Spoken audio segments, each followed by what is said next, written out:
Have you ever noticed that sometimes having 100 reais saved can cause more anxiety than having zero? It sounds strange, but think about it with me. When you have nothing, you're already at the bottom. There's no fear of losing because there's nothing to lose. But when you start from zero and manage to save a little, any unexpected event becomes a real threat. A different noise in the car, an unexpected toothache, a message from the bank popping up on your phone already makes your heart race. You start guarding that money as if it were too fragile to exist. And that's where a lot of people freeze. Not because they can't earn money, but because they don't know how to deal with the fear of losing the little they've achieved. What if I told you that this discomfort isn't a sign of failure, but an inevitable stage on the real path to building wealth? What if the problem isn't the amount you have saved, but what's happening inside your head while you're trying to get out of zero? There is a specific moment when your brain is operating in survival mode. That's not an exaggeration. When you live with little or almost nothing, your mind focuses only on putting out fires. You're not thinking about growth. You're thinking about not sinking. But when you build a small reserve, instead of feeling relief, you feel tension, because now there is something that can be lost. The feeling of security isn't strong enough yet, but the fear of loss is already huge. It's like you're crossing a narrow bridge, holding something valuable in your hands, afraid of dropping it. This stage is silent. Nobody talks about it, but it makes a lot of people give up in the beginning. Maybe you're exactly there, working, trying to get organized, cutting expenses, saying no to certain things, but still with that constant feeling that any mistake could destroy everything. You look at your balance and it's too small to give you peace, but big enough to scare you. And at that point, a lot of people make bad decisions. They dip into their savings on impulse, they buy something to relieve the anxiety, or they simply stop saving because emotionally it's too heavy to live with that tension. What almost no one explains is that there's an invisible limit where your mind changes state. In the beginning, saved money activates your most primitive part, the one that just wants to protect what was earned. But when you pass a certain amount, which is different for each person, something shifts. You start thinking more clearly, not because you became rich, but because you're no longer on high alert all the time. It's as if your brain finally understands that you're not standing at the edge of a cliff anymore. And that change isn't magic. It's practical. Money stops being just protection against bills and starts becoming an organizer of your mind. Maybe you've never thought about it this way. Maybe you've always believed that saving money is just a matter of discipline, willpower, cutting expenses, and that's it. But if it were only that, everyone would manage to do it. What's at stake here isn't math. It's psychological. It's emotional. It's the feeling of always being behind, always catching up, always afraid of not having enough. Starting from zero isn't just a financial issue. It's an emotional state. It's waking up already worried. It's avoiding opening your banking app. It's pretending you didn't see the payment notification. It's working hard and at the end of the month, feeling like you didn't move forward. It's looking at other people who seem organized and thinking there's something wrong with you. It's feeling ashamed of not having anything saved. It's avoiding conversations about money because the subject hurts. And the real path to building wealth begins when you understand that this pain isn't a sign of incapacity. It's a sign that you're living on the edge, and no one thinks clearly when they're living on the edge. You don't need more guilt. You need a system, because willpower runs out. Motivation runs out. But a system keeps working even when you're tired, discouraged, frustrated. Most people try to start from zero based on excitement. They promise that now it's going to be different, that now they control everything, that now they allow track every expense. And for a few days they actually do. But then life happens. A problem shows up, fatigue hits, and everything goes back to the old pattern. It's not a lack of character, it's a lack of structure. If you really want to get out of zero, you need to stop treating money like a daily battle and start treating it like a silent construction. Small, consistent, automatic. Because in the beginning, you're not building wealth. You're building mental stability. And here's something almost no one tells you. In the beginning, the goal isn't to have a lot of money. It's to create room to breathe. When you live squeezed, every decision feels urgent. You pay one late bill with another. You use your credit limit to cover the basics. You accept bad conditions because you don't have the margin to say no. You live in constant tension that wears you down, exhausts you, drains your energy, and a tired person makes worse decisions, buys on impulse, gives up more easily, compares themselves more, blames themselves more. In the beginning, money serves to reduce mental noise. So small problems don't turn into big crises. So an unexpected expense doesn't destroy your entire month. So you can think before acting. But to get to that point, you need to go through the most uncomfortable phase. The phase where you still have little, but you already have something. And this is where a lot of people sabotage themselves. The person starts saving 50, 100, 200 reais. They look at the amount and think, this is nothing. They get discouraged, or they think since it's so little, it won't make a difference if I use it. And they use it. And they go back to zero. And the feeling of failure grows. And the cycle starts again. The problem isn't the amount, it's the expectation. You want to feel safe immediately. You want saved money to bring instant peace. But in the beginning, it brings discomfort because you still don't trust the process. Building wealth starting from zero is like strengthening a muscle you've never used. At first it hurts, it seems useless. It seems too small to make a difference. But every repetition matters. And here's the difference between those who succeed and those who don't. Those who succeed understand that the beginning isn't about visible results. It's about identity. You need to stop seeing yourself as someone who never manages to save and start seeing yourself as someone who is learning to build stability. Even if it's slow, even if it's with little, and that requires a silent but powerful shift. Instead of asking how much can I save, you start asking how do I organize my life so that saving becomes inevitable. Do you see the difference? When you depend on having money left over to save, there's almost never anything left. Because something always comes up. There's always a justification. There's always an immediate desire. But when you decide that saving comes first, even if it's a small amount, you're telling your brain that the future matters. And that changes the way you make decisions. It's not about cutting everything. It's not about living deprived. It's about creating a simple structure. You got paid. A portion already has a defined destination. No negotiating, no arguing with yourself, no waiting to see what's left. In the beginning, the amount may seem ridiculous, but what you're building isn't a number. It's a habit. It's a pattern. It's a new relationship with money. And here comes another uncomfortable truth. Starting from zero also requires facing past mistakes without drama. You've spent on things that today seem unnecessary. You've financed what you shouldn't have. You've ignored warning signs. You've made emotional decisions. Everyone has done that. The difference is between continuing to punish yourself for it or using those experiences as learning. Blaming yourself consumes energy, and you need that energy to build something new. The real path to building wealth doesn't start with a spreadsheet. It starts with honesty, looking at your own situation without exaggerating, but without sugarcoating it either. Knowing exactly how much comes in, how much goes out, where it's leaking, not to judge yourself, but to gain clarity. Clarity hurts at first because it reveals habits you'd rather not see. Small expenses that added up become big amounts. Automatic decisions you never questioned, subscriptions you forgot about, boredom spending. But clarity also brings power because you can only change what you can see. And here's something fundamental. You don't need to fix everything at once. When someone decides to start from zero, they often want to transform their entire life in 1 week. Cut all unnecessary expenses, renegotiate all debts, create multiple income sources, study investments, organize spreadsheets, change mindset, and still keep motivation high. It's too heavy. And too much change leads to quitting.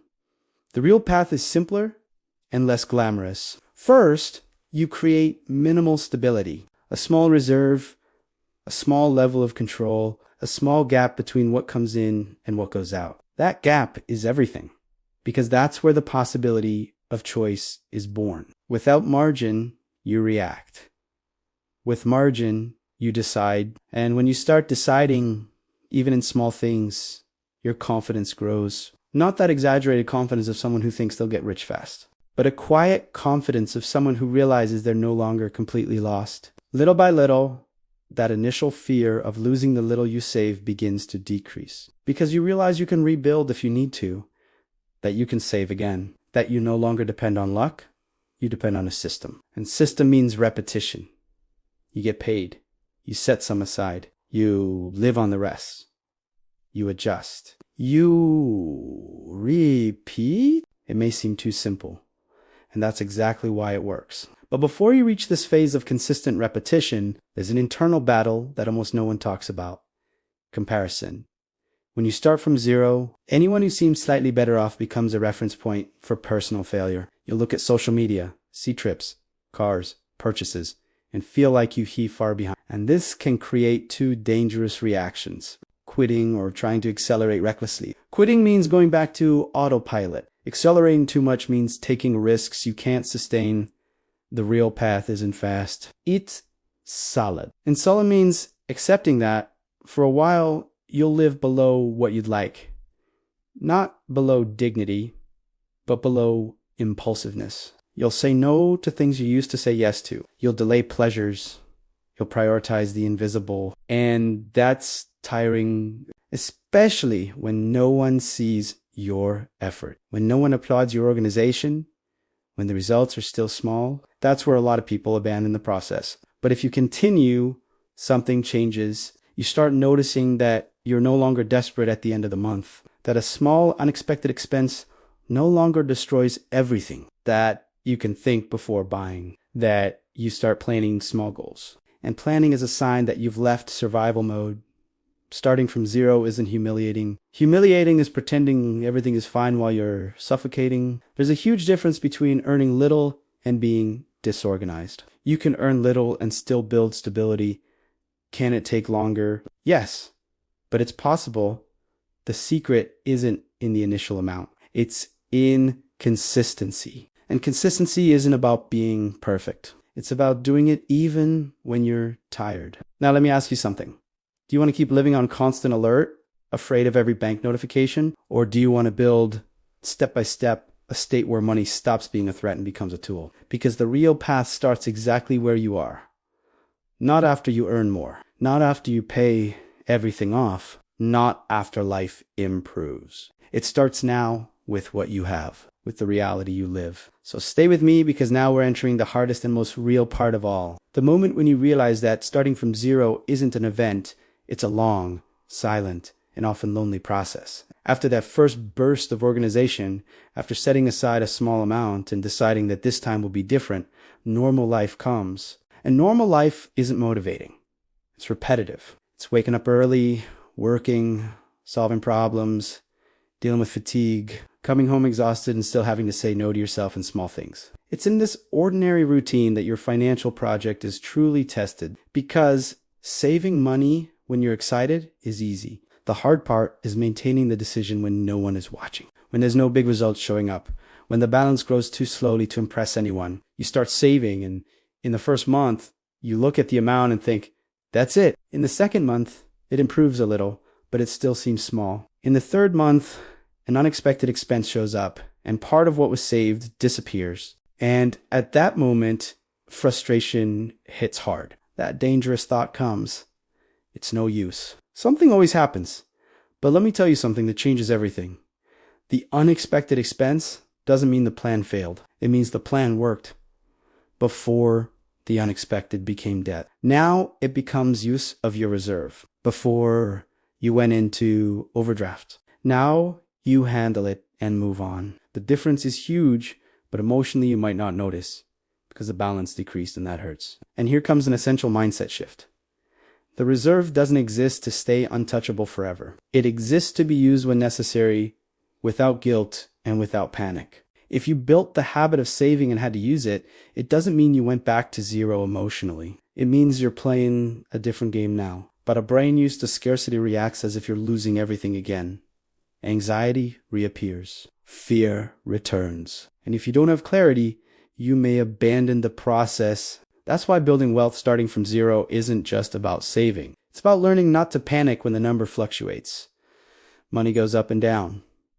That's normal. What can't go up and down, along with it, is your commitment to the process. And here begins the consolidation phase. You're no longer completely lost, but you're not comfortable either. It's a middle ground. You still need to think before every expense. But you already feel that you're not completely vulnerable anymore. At this stage, another silent challenge appears. Self-sabotage through reward. You think, I'm trying so hard, I deserve it. and you do deserve it. The problem isn't rewarding yourself. The problem is using the reward as emotional escape. Because when financial effort becomes constant suffering, you start looking for compensation, an impulsive purchase, adjust this once installment, a bigger expense to relieve tension. And that's how many people go back to the starting point. The real path isn't living in extreme deprivation. It's living with awareness. It's knowing how to differentiate emotional fatigue from real need. If you don't learn this, you'll always alternate between strict control and total lack of control. And that roller coaster is exhausting. Now pay close attention to something very important. Building wealth starting from zero requires you to redefine what progress means. Progress isn't just seeing the balance grow. Progress is not panicking in the face of a problem, being able to wait before buying, having clarity about what comes in and what goes out, sleeping a little more peacefully. Do you see how this is internal before it's external? When you start feeling less fear, it means something is changing. And here's an essential turning point. You need to stop treating each month as if it were the final test of your life. Many people live each month as a desperate race to the next paycheck. They survive until payday and then start all over again.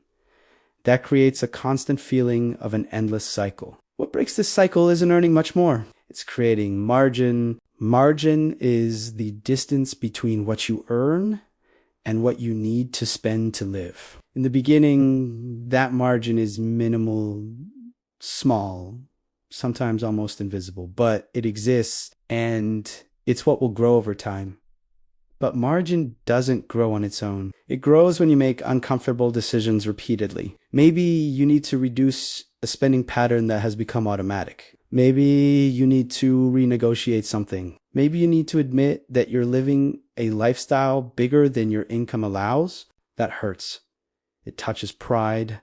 It touches image. It touches comparison. But here's a liberating truth. No one is as concerned about your financial life as you think. The pressure is far more internal than external. You don't need to prove anything to anyone while you're building your foundation. And that foundation needs to be strong before you think about growing. Many people want to invest, multiply, make their money grow, but they're still living on the edge. And investing without a foundation is like building a second floor on a house without a base. First, you stabilize, then you expand. And stabilizing isn't standing still. It's strengthening the basics. Having a reserve that covers a few essential months, having control over your debts, having predictability in your fixed expenses. When that starts happening, something changes deeply. You begin to think about the future without fear. It's not fantasy. It's not a distant dream. It's possible planning, and planning is only born when the present isn't on fire. Maybe you're realizing that the biggest problem was never not knowing how to invest. It was living in constant tension. It was making pressured decisions. It was acting out of fear. Starting from zero is accepting that. For a while, the focus won't be on growing fast. It will be on creating emotional stability. Because money doesn't solve anxiety if you don't know how to handle it. But a simple financial structure drastically reduces stress levels. And when stress decreases, you see opportunities you couldn't see before. You start negotiating better. You start seeking extra income with more clarity. You start planning courses, changes, new possibilities, not out of desperation, but strategy. That's the difference between chasing money and building money. Chasing is reactive. Building is intentional. And the real path to building wealth is intentional, even if it's slow. Now, let me ask you a sincere question. If nothing changes in the next 5 years, if you continue just reacting, paying bills and surviving, how will you feel? Probably tired, frustrated, with the feeling that you work hard and don't move forward. But if you decide today to build margin, even a small one, and repeat that every month, 5 years can completely change your scenario. Not because you became an expert, not because you won the lottery, but because you stopped living on autopilot. And here comes another important step. Increasing income can't be the only solution. Many people think, when I earn more, I'll get organized. But those who can't organize little also don't organize much. The pattern repeats. First, you learn to handle little. Then, when you earn more, that money has a better destination. If you reverse that order, You'll just increase the size of the problem. Starting from zero is humble. It's recognizing that you need to learn something new. It's accepting that maybe no one ever taught you about money in a practical way. And that's not your fault. No one teaches in school how to deal with financial anxiety. No one teaches how to build a reserve gradually. No one teaches that the beginning is uncomfortable anyway. But now, the hardest phase is precisely when you're no longer at the bottom, but you're not secure yet. And that crossing this phase requires consistency, not intensity. It's not about doing a lot for a short time. It's about doing the basics for a long time. And the basics work. Save first, spend consciously, create margin, avoid unnecessary debt. Start again without drama when you need to use your reserve. Repeat. It may seem too simple to transform a life, but that's exactly how solid financial lives are built. Silently, without applause, without shortcuts. Now, if you've made it this far, I want you to take a deep breath and be honest with yourself. Are you willing to go through the discomfort of the beginning to live the peace of the after? Because the real path isn't glamorous. It's consistent. And in the next chapters, we're going to get into how to turn that consistency into real growth, how to strengthen your structure to the point of permanently leaving survival mode and start building real wealth. With clarity, security, and less anxiety. Now we're entering a decisive phase of the process, the one where you already understand that you need to get out of zero. You've already started to minimally organize your financial life. You've already realized that the problem wasn't just mathematical, but emotional. And now you need to turn that awareness into real growth without falling into the traps that knock almost everyone down at this stage. After you create a small margin and start repeating the basics, something interesting happens inside you. The sense of urgency begins to decrease. You no longer feel that constant desperation when opening your banking app. You're no longer afraid of every unknown phone call. You're no longer counting the days until payday as if it were the only thing keeping you breathing. This change is subtle, but it's powerful because it alters the way you see opportunities and risks. While you were in survival mode, any opportunities seemed like salvation and any problem seemed like disaster. Now, with a little stability, you begin to evaluate more calmly. And it's exactly at this moment that many people make a dangerous mistake.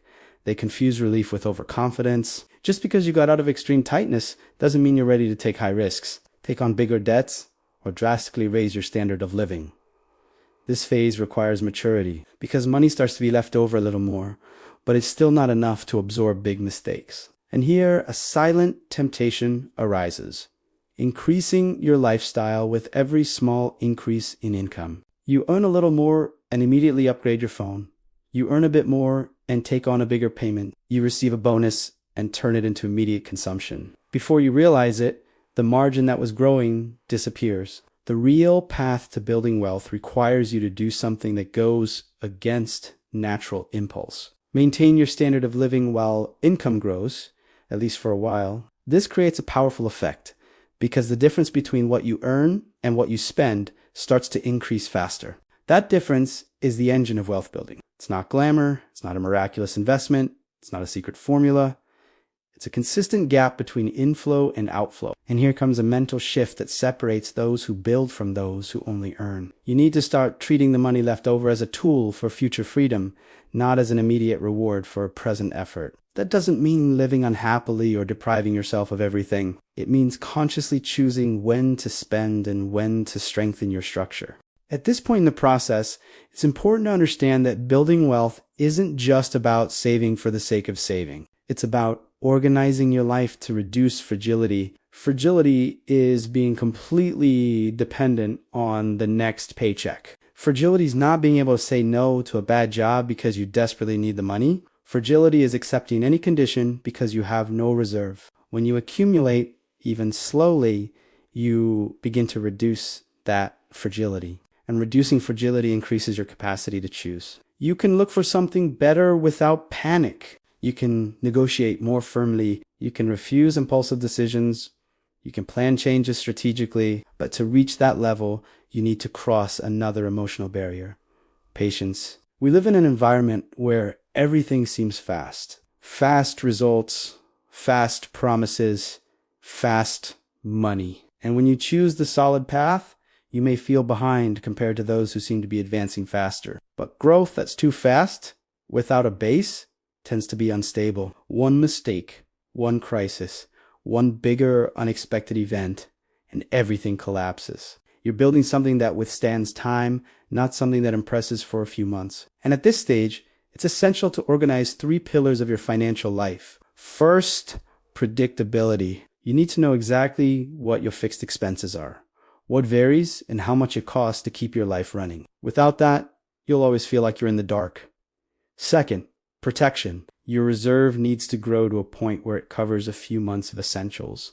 Not the ideal, but the essential. Third, growth. Only after predictability and protection are reasonably organized do you begin directing part of your money toward multiplication.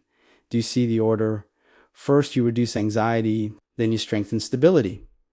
Only then do you accelerate growth. Many people do the opposite. They try to grow while still living in chaos, and the result is more anxiety, more risk, and more frustration. There's also a silent change that happens when you truly begin to accumulate. Your relationship with consumption changes. You start to realize that many purchases weren't needs. They were emotional anesthesia. They were attempts to relieve fatigue, frustration, a sense of injustice. When your financial life begins to gain structure, you don't need those anesthetics as much. This doesn't happen overnight, but you start thinking twice. You start asking whether something really improves your life or just relieves a momentary feeling. And that awareness, repeated over time, makes you save amounts that once seemed impossible to control. Another important point at this stage is learning to deal with periods of stagnation. There'll be months when you won't be able to save almost anything. There will be phases when expenses increase. There will be moments when growth slows down. That doesn't mean regression. It means life is dynamic. What can't happen is you abandoning the process because the pace slowed. Real financial construction is like building physical endurance. Sometimes you evolve quickly. Sometimes you maintain. The important thing is not to quit training. And as time passes, you begin to notice something transformative. Money stops being the center of your emotions. It becomes part of the system. You don't wake up thinking about it all the time. You don't go to sleep worried every day. It's organized. It's under control. That's mental freedom. And mental freedom changes everything. You start making professional decisions with more courage. You can study something new. You can plan a transition. You can think long term. This is where real growth begins. Not just financial growth, but life growth. And maybe you're starting to understand that the real path to building wealth isn't about getting rich fast. It's about leaving the constant state of threat. It's about turning money into an ally, not a daily source of fear. And when mindset changes, the numbers follow. Now I'm going to continue going deeper into how to transform this stability into consistent wealth building. How to avoid the mistakes that arise when you start investing, and how to ensure that this evolution is sustainable in the long term. So let's move forward, because now we're entering the part where almost no one stays long enough to experience the transition between stability and real wealth building. This is the point where you no longer live in constant tightness. You're no longer emotionally dependent on the next paycheck to breathe. You already have a reserve that gives you some level of security, and you begin to realize that money can do more than just avoid problems. It can start working in your favor. But this is exactly where a new type of risk arises, more subtle and even more dangerous than the early lack of control. In the beginning, the danger was desperation. Now, the danger is distraction. When you're no longer in extreme suffering, the tendency is to relax too much, reduce the quiet discipline that brought you here, and start believing that the main effort has already been made. But the truth is that getting out of zero is just the first stage. Building wealth requires an even more consistent mindset. Wealth isn't born from isolated big moves. It's born from the intelligent repetition of reasonable decisions over many years. And this part is less exciting than the promises of quick growth you see out there. There's no adrenaline, no instant turnaround. What exists is method. Now that you have predictability and a protective reserve, the strategic direction phase begins. That means the money left over no longer sits idle. It gains a function. Part continues protecting your stability, but another part starts seeking growth. Responsible growth, not impulsive growth. Here, it's essential to understand that investing isn't gambling. It's not trying to multiply quickly to make up for lost time. That thinking is common in those who started from zero later than they would have liked. That feeling of being behind, of needing to speed up to catch others. and that rush can put everything at risk. Comparison continues to be one of the biggest silent saboteurs. You may look at someone who has been investing for years, who already has accumulated wealth, and feel far behind. But you don't know that person's starting point, nor the mistakes they made along the way. You only see the visible result, and when you try to copy the result without having built the same base, the chance of frustration increases. Building wealth requires 3 very clear behaviors. The first is consistency. The second is patience. The third is protection against major mistakes. Most people don't fail because they did everything wrong. They fail because they made a mistake that was too big, too early, driven by too much emotion. And emotion continues to be the central element of your financial life. Even when you're no longer at zero, fear changes shape. Before, it was fear of not having enough. Now it can become fear of losing what you've built. Before, it was anxiety about surviving. Now it can become anxiety about growing faster. That's why the same rule from the beginning still applies. You need a system, not impulse. Growth needs to be automatic, predictable, and proportional to your reality. One of the biggest mental shifts at this stage is understanding that real wealth isn't about showing off. It's about having options. It's about being able to choose where to live, how to work, with whom to work, when to rest. And those options only exist when your money is organized and growing in a structured way. Maybe you're beginning to notice that the sense of injustice you felt in the beginning, that feeling of working hard and not moving forward, starts to decrease. Because now you see progress. Even if slow, it's visible. And seeing progress feeds discipline, but there's still an important emotional challenge. Staying focused on the long term while living in the present, because you still have desires, wants, opportunities to consume, and the more your income grows, the bigger the temptations become. This is where many people get stuck again, not because of lack of money, but because of lack of clarity of purpose. If you're not clear about why you're accumulating, every expense starts to seem justifiable. That's why building wealth needs to be connected to something bigger than just having more. It can be peace of mind. It can be professional freedom. It can be security for your family. It can be the possibility of no longer accepting situations that harm you. When money is connected to a concrete purpose, it becomes easier to prioritize the future without feeling like you're giving up life. Another essential point at this stage is avoiding the trap of permanently increasing your lifestyle. Improving your life is natural and healthy. The problem is when every increase in income is automatically turned into a fixed increase in expenses. That creates an invisible ceiling that always keeps you dependent on the same income level. Smart construction works differently. You improve your standard of living gradually and consciously, always keeping part of the growth directed towards strengthening wealth. That way, your lifestyle evolves, but your freedom evolves along with it. Over time, something very powerful happens.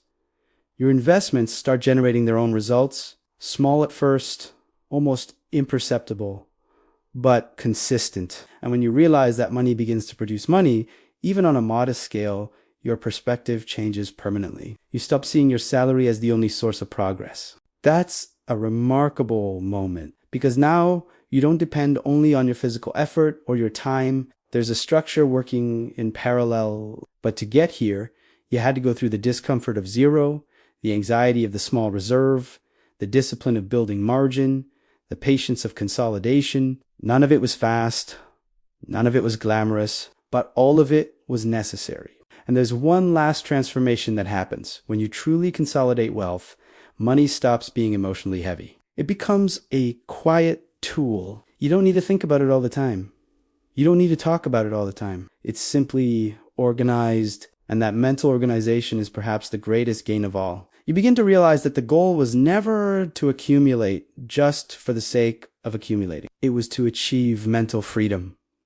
It was to leave constant tension. It was to be able to look at the future without immediate fear. Starting from zero seemed scary.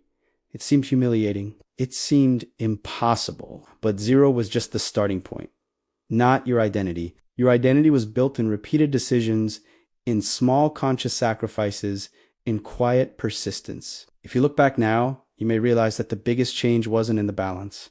It was in the way you think, decide, and react. And that's exactly what sustains growth in the long term. Because money can be lost.